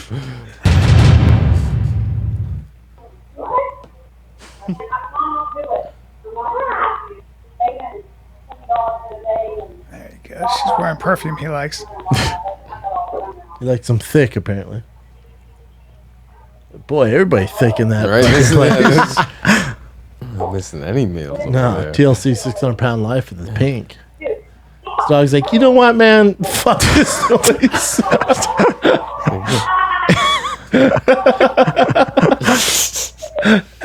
Why are they recording themselves doing? Put the camera there anyway. He got a little carried away. He can't get. It's a cute dog.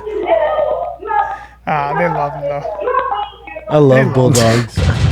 That's hilarious. Those women love dogs too. That's cute. All right. Give us one more. All right. This one, Mike Tyson. He did something for Weibo, a Chinese Oh yeah. app. I'll just play it for you. He doesn't have six-pack abs, but he's a cute. I mean, he's older, so Looks awesome. I get it. Well, he's 53. Brian's He's my age. Let's take it easy. Oh, yeah, Brian is never about mind. 6 Brian pack had ahead. abs. I'm on Weibo now. Boy, he's jacked though, dude. There he is. There he is. What'd he say? I'm on Weibo now. Weibo? It's like it's like a, I don't know how to explain it, I but it's an think app to talk, right? Weibo is kind of like Facebook for China. Spirit of Mao.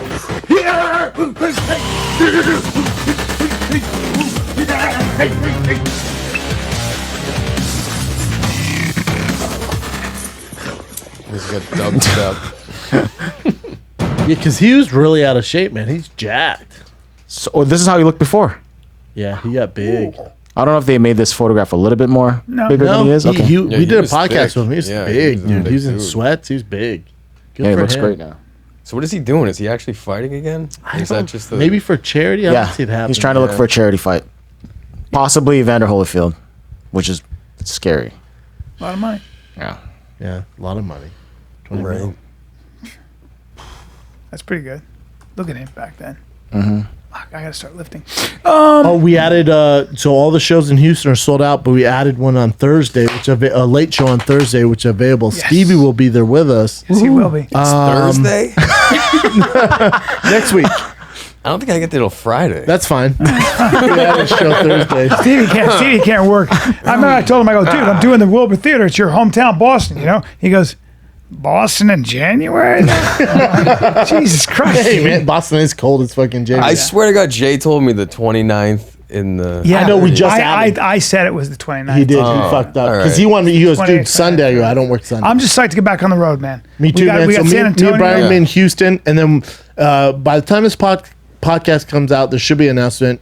Brian and I are co-headlining Phoenix stand-up live together June 11th through the 13th. Okay. That's in Phoenix, Arizona, where shit is popping. Yeah. And then Spokane, they're actually adding a show to Thursday. Everything's sold out. They're adding a show to Spokane, Washington, Thursday. Brian will also be with me. Then Salt Lake City tickets went on sale. That is July 16th to 18th. Those are going fast. Thick Boy Bike Club, we're doing our initial ride, inaugural ride in Spokane on the 27th. That Saturday. We have over 150 riders. I'm trying to figure it out. And then Salt Lake City, we also be doing a ride at Beacon Hill. Beacon Hill is the trail out there in Salt Lake City. Sign up now for the rides at thickboyride@gmail.com to sign up for the rides. There you go. Get your merch, thickboy.com. Stevie Blue Eyes, thanks Stevie for Blue joining Eyes. us. Brazzers, going Brazzers soon. I'll be there. Exclusive. I wonder if everyone's like, Brazzers, what's that? When to I'm you, not my doing Brazzers. that, I'll be following them around Yes. country somewhere. Doing a little stand-up. Stand up. Love it. Love it. See you guys. This is the Final Kid. We're out.